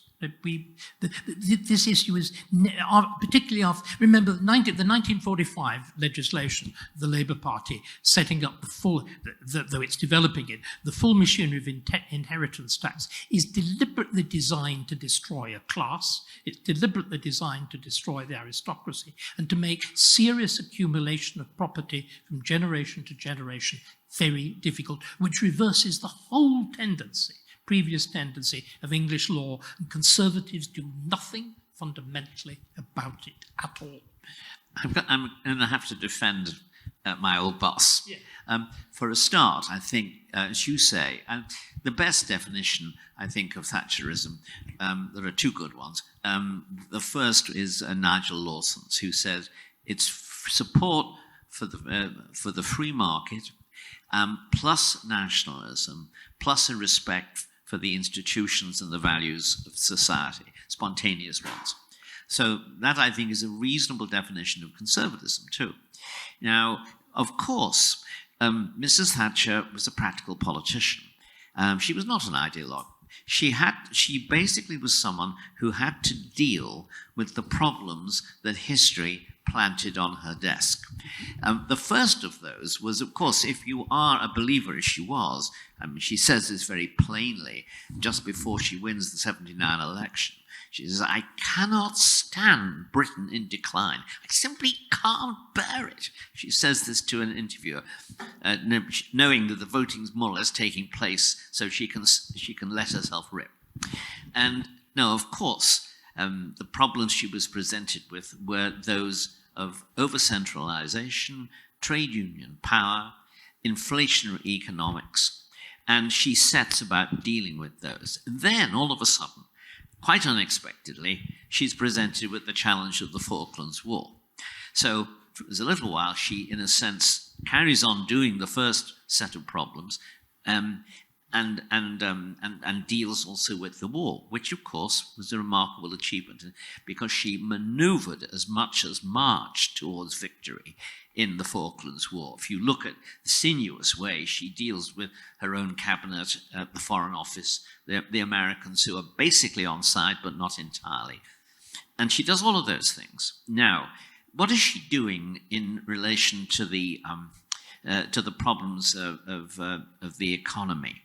I think what she's doing is this. She's turning to the established tradition of economic thinking in British life. And that is the thinking that emerges from the Anglo-Scottish Enlightenment, Adam Smith. And throughout the 19th century, it is England which is the home of liberal economic thought. I mean, that's, everyone else is reacting to what the British are doing here. And this continues right the way through to Keynes, who, of course, somewhat changes that tradition. So, as a practical politician, she turns to the arguments emanating from the principal British tradition in economic thinking in order. It's not the only one, but it is the principal one. And I think intellectually it's streets ahead of the various challenges to it from, for example, Joe Chamberlain in Imperial Preference. So I'm not, so I don't think this is a radical Manchester ideologue. It's a practical politician who has to deal with all of the institutions. Now, does she go too far? Well, I don't think she goes slightly too far after the third election victory, where having basically succeeded in getting the economy going, she then looks at other institutions, in particular the law, and I agree with you, and to some extent the armed forces, which is to say they started applying market mechanisms to them. That's the kind of the imperialism of economics, and it didn't seize control of her as much as it did of John Major. As John Gray said, Majorism was Thatcherism on auto. So I defend her on all of these things. Did she not deal with certain questions? Of course, because you cannot deal with everything in government, you have to choose. So I think she was a conservative, and I think that she, and you know, I think most of the time, most other people considered she was a conservative as well. Were there contradictions? Well, of course, democratic politics means you can't pursue a completely you shouldn't pursue a theoretical line.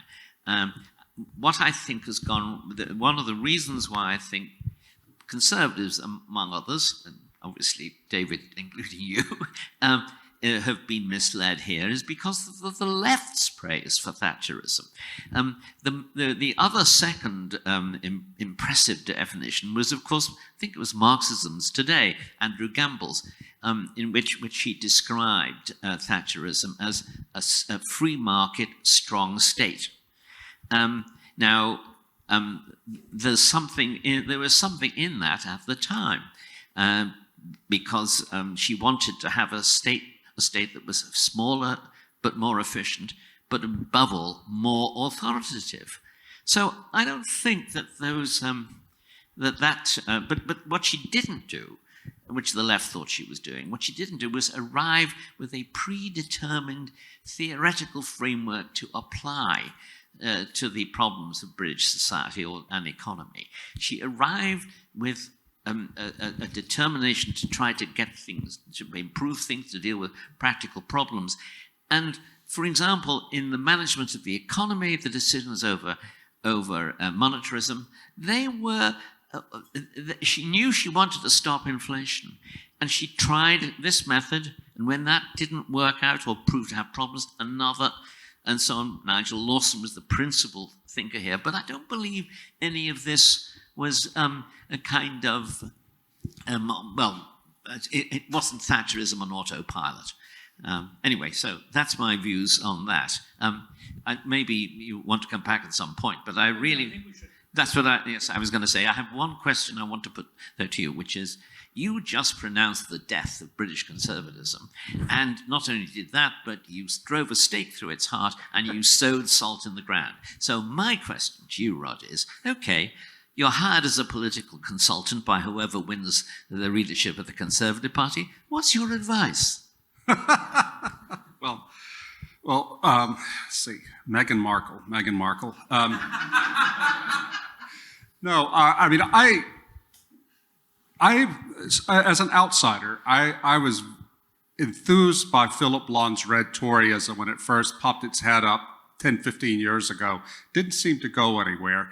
I think that I would suggest that the Tory party would do what I would like to see the Republican Party do, and is defend the sort of family traditions, defend the natural family, defend the possibility for families to form and to buy houses, and to do what every society that wants to survive must do, which is produce the next generation. You know, David is right. People like me tend to focus so much on culture and ideas, but David is quite right to point out that property has to be at the basis of any decent conservative government, and expanding property ownership as widely as possible to reverse the decline of the middle class. And I don't understand why it is so damned difficult for British conservative leaders and American conservative leaders to go after the crime problem, to go after wokeness, full force. Because these policies, wokeness is not popular. We had, when Governor Ron DeSantis of Florida passed a very weak version of Hungary's media law, simply saying that you can't talk about transgenderism in front of children aged 9 and younger in schools. The American media had a collective heart attack, but it turns out that not only was the policy popular in Florida, a poll showed that 53% of Joe Biden voters nationwide favored this. These sort of common sense policies that go strongly against the ideology of wokeness, which has replaced liberalism as the ideology of the ruling class. I think something like that, and not just rhetorically, but come at it really hard and make some of these people hurt, that would be a good start. John, just one sentence, referring to the attitude to property. I wanted to mention that in Israel, there is no inheritance tax at all. That's interesting. Yes. First of all, question here and a question there. Thanks for the talk, David. So obviously the title today is British Conservatism post-Boris, which may be out of date simply because Boris is apparently going to run to be the new leader, which is interesting. But in the context of that, I just wanted to read a very short quote, which is, undoubtedly he had some high political talents. He had a gift for mordant, wounding, and sometimes very funny phrases.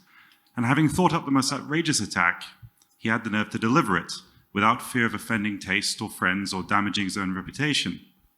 He also had other attributes necessary to make his words resound and his fame increase: a memorable name, an idiosyncratic appearance, and good delivery. In addition, he had sporadic charm, although intermingled with offensive and often pointless rudeness.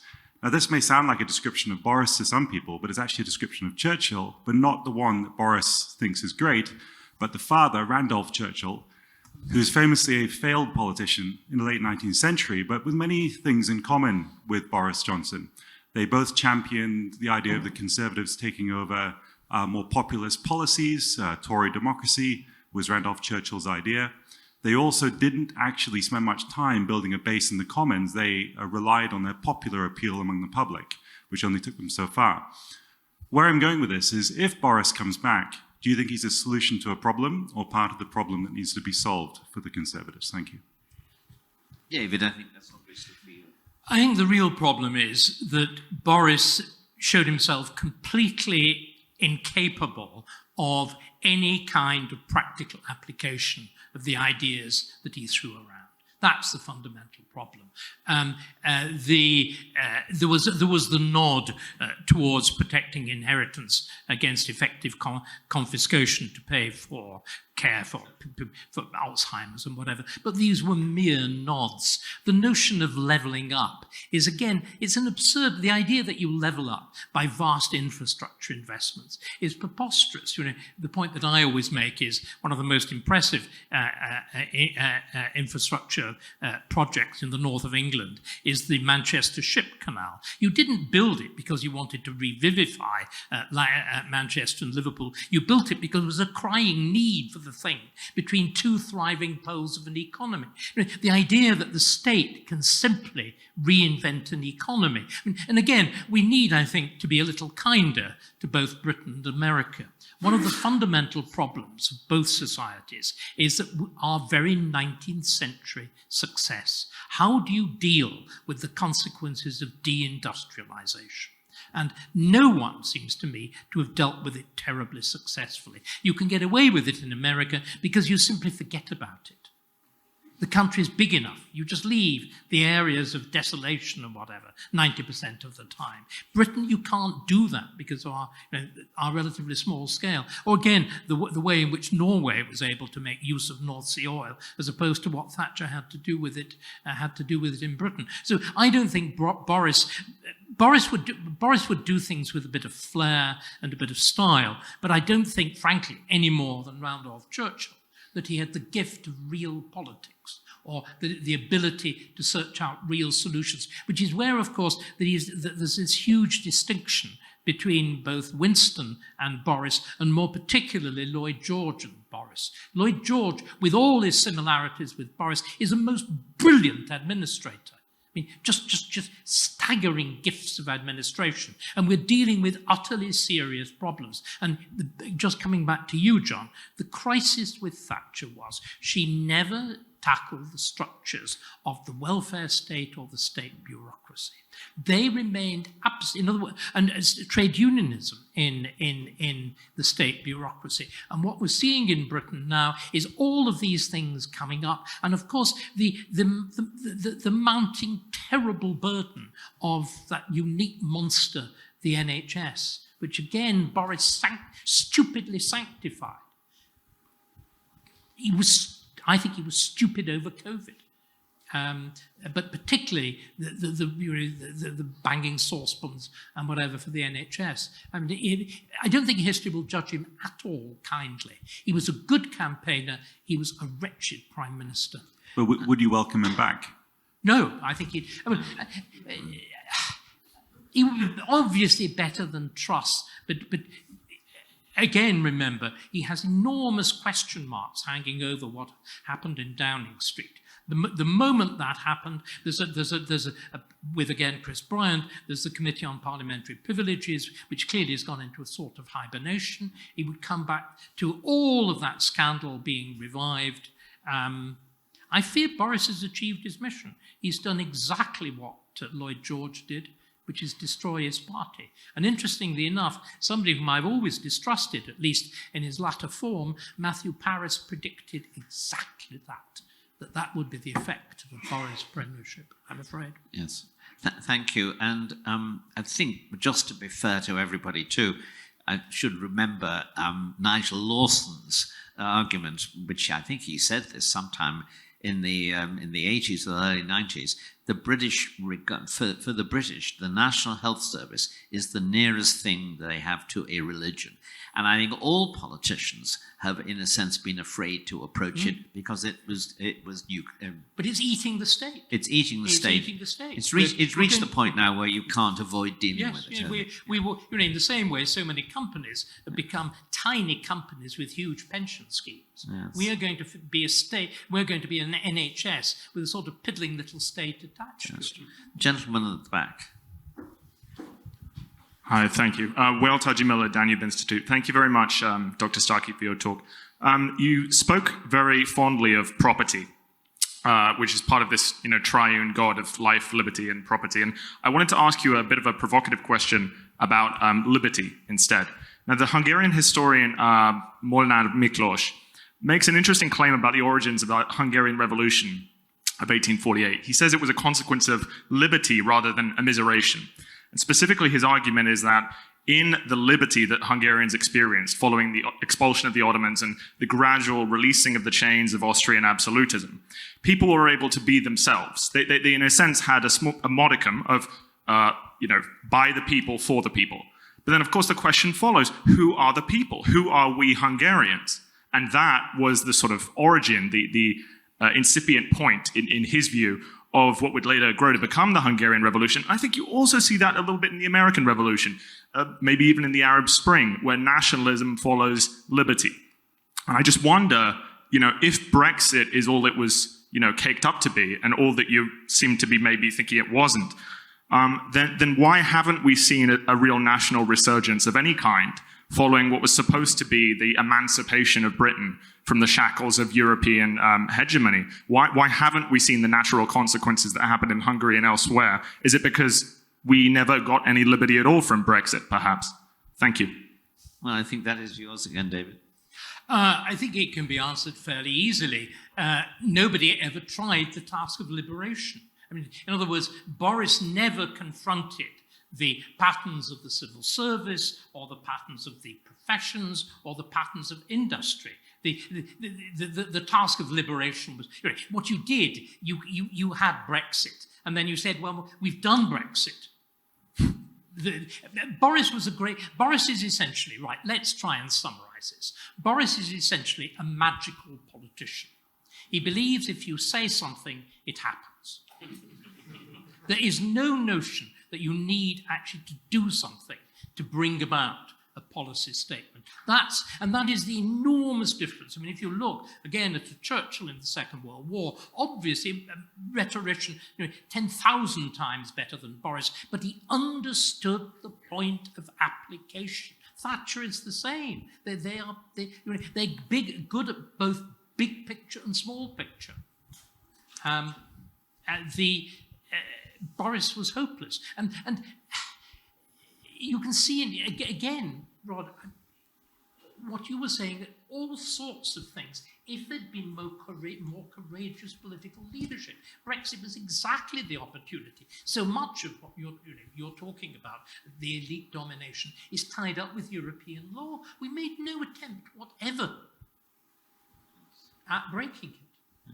You could see how easily it could have been presented as the equivalent of, if not an 1848, at least an Ausgleich. And also, of course, if I look at post-Ausgleich Budapest, I'm very struck by the fact it must have been terribly prosperous.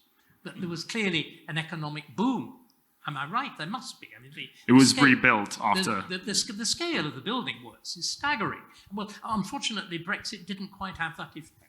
Well, it's also fair to say that the energies of people after Brexit referendum were in trying to ensure that it wasn't overturned by strong resistance. So, I mean, that didn't finish until 2020. So, and the elites fought it tooth and nail. That's especially right. within the Conservative Party. Yes, and they still are. I think there are three people: the gentleman here, the gentleman over there, and the gentleman here. And we'll take all three. Then I'm going to ask everybody to respond to those three, and any other remarks, and then we finish. The gentleman there, the gentleman there, and the gentleman here. Well, I'd like to thank the panel for a most illuminating discussion. I guess political movements are honed and tested in response to the circumstances they find themselves having to face. And I'm old enough and ugly enough to remember reading the Conservative Party manifesto in 1979 and reading Boris's manifesto. And I guess in 79, there were, very different problems that, that movement was looking to deal with. The sense that nothing worked in Britain. There was a feeling that there needed to be an economic revival, the degree of union power, and almost a sense of, where are the right parameters between state power and individual liberty, and how much actually could individuals achieve if they were left to their own devices. And I think David made an absolutely brilliant sort of depiction of, the roots of this kind of sense of conservatism as actually being perhaps quite reductivist in its approach, trusting the people to do the right thing and actually allowing them a great deal of power to accumulate property and the rest of it. And where you have to use the state to do things, be careful with that, because things can get very difficult. When I read the manifesto for the last general election we had in the UK, I mean, what struck me very much was just how radically different the language was. There was all the stuff about net zero, all the stuff about responding to climate change. The real sense that the individual really didn't have a lot to do with solving the problems of the country, apart from putting the right cross in the box. Leave it to the Conservative big state, and we will make things all right. And that's clearly not tenable. And, the circumstances we now face, a global economic crisis due to a surfeit of inflation, so much money printing, goodness knows, there's a whole list, and I wouldn't dare bore anybody with it. But I was very interested in the discussions around some of the new battlegrounds which are emerging. And I have to say, the one that really terrifies me is the culture, is what is actually going on in our schools and in our institutions. Because if conservatism doesn't have a coherent response to these questions, Crime is going through the roof in America. It's going through the roof in Britain. The sense of what a woman is and what a man is. And who's entitled to teach what to one's children? It strikes me that we, having lost the reputation for economic competence, which for a lot of people, I think historically has been a reason for voting Conservative, what is there left? I mean, they've got to rebuild the trust on that front.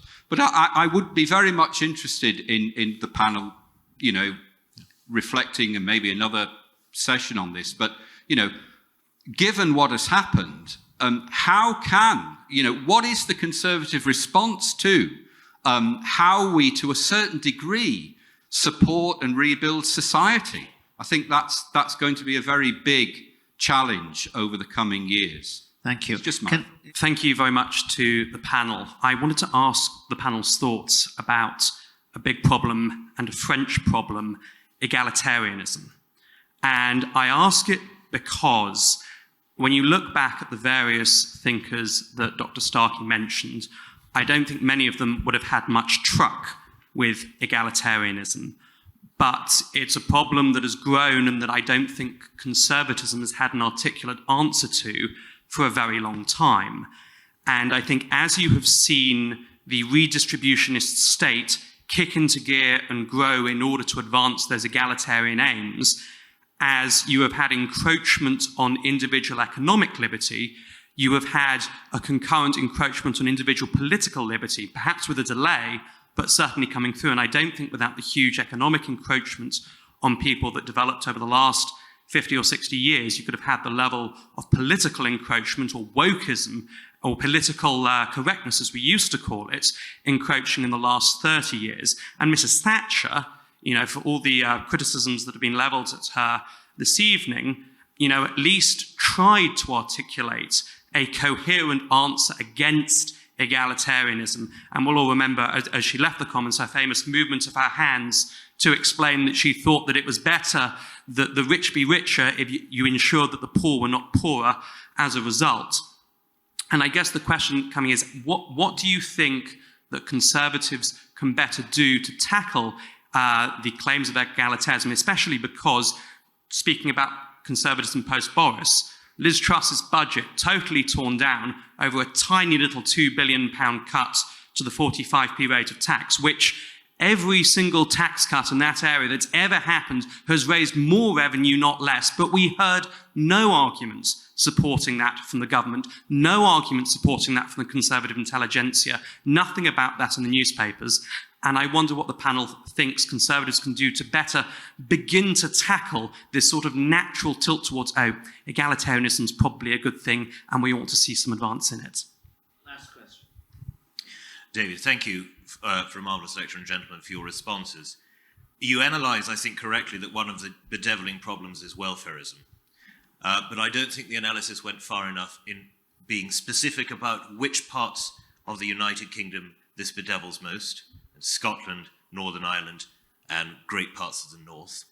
The degree to which this was cynically manufactured and entrenched by Gordon Brown. People talk of Blairism. It is a total misreading of history. That government is a Brownite government, and we are living in the United Kingdom with its entirely cynically designed consequences now.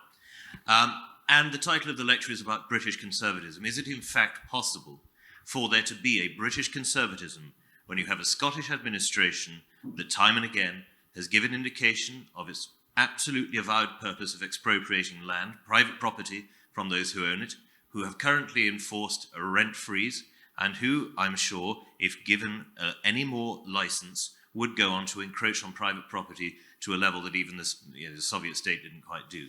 Is it therefore not an impossibility to talk of British conservatism?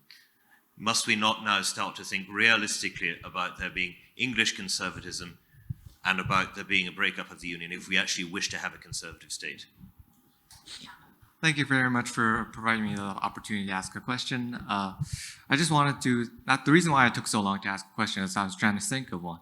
And I wanted to ask, Professor Barclay did say that one of the key tenets of conservatism was its opposition and conservatism being defined by the opposition. So do you think think that the reason why Boris Johnson had been able to win the elections and produce Brexit in his term was because of his radicalness of Corbyn at the time, and how the Labour Party had shifted to the far left, and how the reason why he had ended up resigning and the reason why Liz Truss has resigned was because of the moderation of the current opposition leader. And do you think that Labour would be able to win the next election, or if you think the next election would be able to be narrowly won by the Conservative Party? Well, I see we're running out of time. I would say that on the question of egalitarianism, which is a huge one, we on the right have to recognize that the middle class really has lost ground in the last 2 or 3 decades. And we have to have something to say about that, about rebuilding the middle class. And that is going to require perhaps some criticism of the market or rebalancing of the market for the sake of saving the free market. Because if we don't do that, then we will lose to the socialists for eminently practical reasons. But I think even the more important one is fighting cultural egalitarianism, which manifests itself primarily through wokeness, through the desire to impose this maniac diversity ideology on all sorts of institutions. Just today I read that the US military, which has gone full woke, is now talking about making the special forces more diverse, and the secretary in charge of that. What's that? More special. Yeah, more special. Some places, some forces are more special. I'd love to see a transsexual Marine, wouldn't you? Go to my blog. There's a picture of it on there, but you know, it's going to affect readiness. We see this in corporations. We see this in the media and so on and so forth. We on the right have got to be unafraid to tackle this sort of thing, call it unjust and impractical. We're going to get bad results. And it's been extraordinary to me to watch in my own country the woke make these insane claims, what they're doing to law, to medicine, to the military, and so forth, and to get almost no pushback from the right because politicians, leading figures on the right seem to be terrified of being called a bigot. On the question of what conservatives can do to regain trust and answer to the problems that we're now dealing with, well, I've talked about how I believe that the sort of Christian democratic policies pursued by Viktor Orban and others in Central Europe and Poland, I think there's something there. But I think that we need to be careful because a lot of people in our pundit class tend to think that every problem is ultimately political. But something Viktor Orban said a few years ago really resonated with me. He said, as someone asked him about meaning in politics, he said, as a politician, I can give you things, but I can't give you meaning. And I think that's an important and a very conservative thing to say. The best we can hope for from our politicians is that they will protect and even promote the institutions within society, churches, schools, cultural organizations, and so forth, that do provide meaning. And we should expand the diversity there, because we all know that the arts sector is thoroughly dominated by the left. We should have a positive program to expand for the sake of justice and for the sake of diversity, true diversity, to expand the role of the conservative state in balancing art and culture. But in the end, we can't order this by politics. If the state and if politics are going to be regenerated, it has to first start with a regenerated culture. And that's not going to come from the passive masses who have their heads in their phones or in front of the TV just waiting to be told what to do. Okay, so I wanted to address the question about egalitarianism is quite a large one, but I wanted to note that it's often said that the origin were in France, but Burke actually believed that most of the idea of the French Revolution were a kind of double, I mean, they were exported from England to France and then re-exported as if, and he believes that there were a bunch of Englishmen actually that were at the source of that. So that's another question. But more directly, as to the possibility, I think that many of the questions touched on the possibility of a conservative revival. So I have I don't know, it's not exactly a theory, maybe a hunch or an impression that in general, the conservatives in general and Conservative Party actually try not to address issues or questions, confront them until there's really a terrible crisis. So, in my view, most of the English parliamentarians in 1789 were tending to be conservative, but they didn't want to follow Burke. They really followed him after the revolution became what he said it would be. His appeal to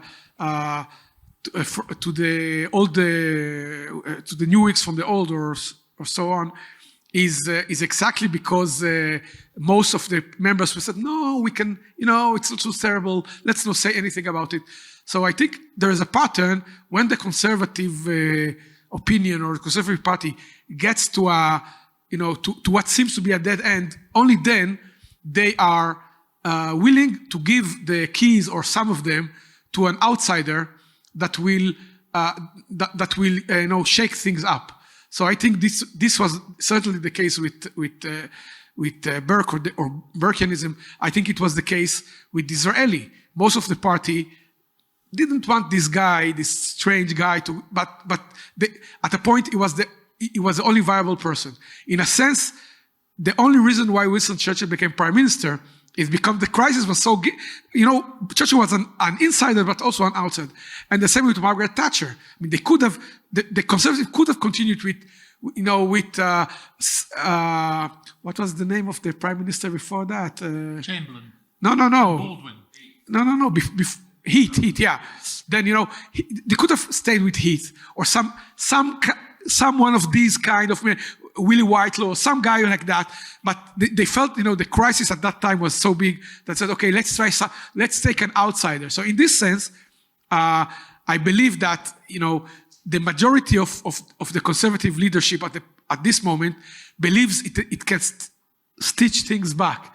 And only when they'll see, my God, we're losing everything, then they'll be, maybe they'll say, okay, let's try to give, I think that basically Truss was, she was like, there was a Queen Jane for 9 days.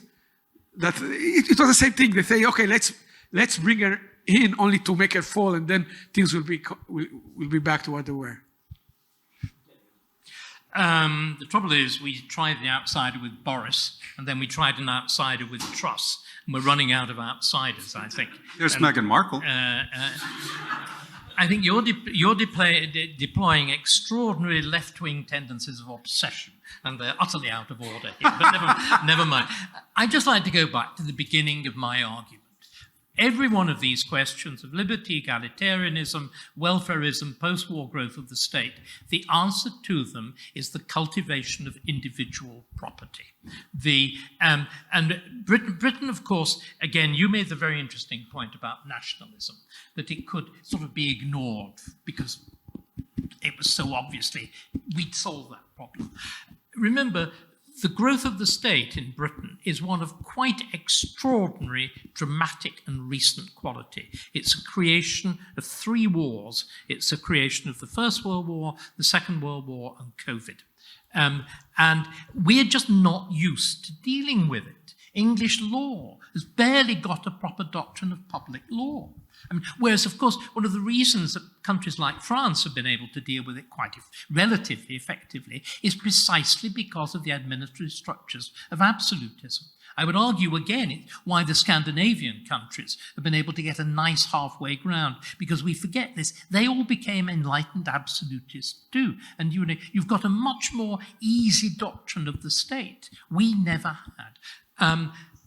I think my only answer to all of these is we have to recognize with Aristotle that the fundamental, or indeed Locke, the fundamental, or indeed Hobbes, the fundamental basis of liberty, the absolutely unbreakable link between liberty and property. It's one that we have deliberately avoided thinking about. There's no shortcut to culture. You cannot do it. If you actually had people able to afford their own schooling, if you have people able to afford their own health care, these state monopolies, which are the things that have been exploited by the left, would not exist. In other words, wokeism depends on the welfare state, it depends on statism, and it depends upon an industry which has got itself into lockstep with these things. So, I'm sorry, I go back. Property, not education, but property, and property. And by the way, I started out without any. So. We've had a marvellous discussion here, and unfortunately we haven't been able to answer all of the questions because there were some marvellously good, there were very interesting questions. I'm slightly pessimistic because it's obvious that in dealing with the deep social problems, not of economics, but of wokeness in our societies, we are dealing with countries in which the middle class has become corrupted, the elite has become corrupted. It's a very difficult problem to solve, and I mean, dealing with refuting its egalitarianism is a very big job on its own, but it's only one of 10 other jobs. I sometimes wonder if this pessimistic optimism isn't really the case. It's Herbstein's law: if something can't go on, it won't go on. Manke Olson, about 30 years ago, wrote a book called The Rise and Decline of Nations. And it was a very hard-headed economist look at how nations got out of pickles in a big way. And he really concluded that the best ways to do it were to be defeated in war, or to have a civil war in which one side triumphs and is able to then bring about massive administrative change. The argument there being, look at the rise of Germany after 1945, and year zero was just 47. It's quite remarkable. But how many people want to go through what the Germans went through before they started to recover? I'm afraid that what we're going to see is, unless we manage to summon up the kind of moral fervor in our own side and actually fight all of these battles and win them, then we're going to have to be the beneficiaries of our societies grinding to a halt one way or another. I'm not very happy about that. But on the other hand, it's up to the people who live in these countries. After all, they are democracies. They do have the power to bring about social change if they will only use it. And all we can do, really, is to present the truth and the solutions and urge them to do the right thing rather than the wrong. Thank you very much indeed. Thank you to everybody on the panel. Hello, and thank you for watching David Starkey Talks. If, as I very much hope, you're enjoying them, why not become more actively involved and join my members club? As a member, you'll be able to take part in the members-only weekly question and answer session, suggest topics for forthcoming videos, and have priority booking for my forthcoming live events. And while you're at it, why not have a look at the store page on my website, davidstarkey.com. There you can purchase t-shirts and other merchandise, buy signed copies of my books, and, if you're feeling brave and a bit flush, even arrange to take me out to lunch. Thank you once again for watching. I look forward to hearing from you and to welcoming you to my members club.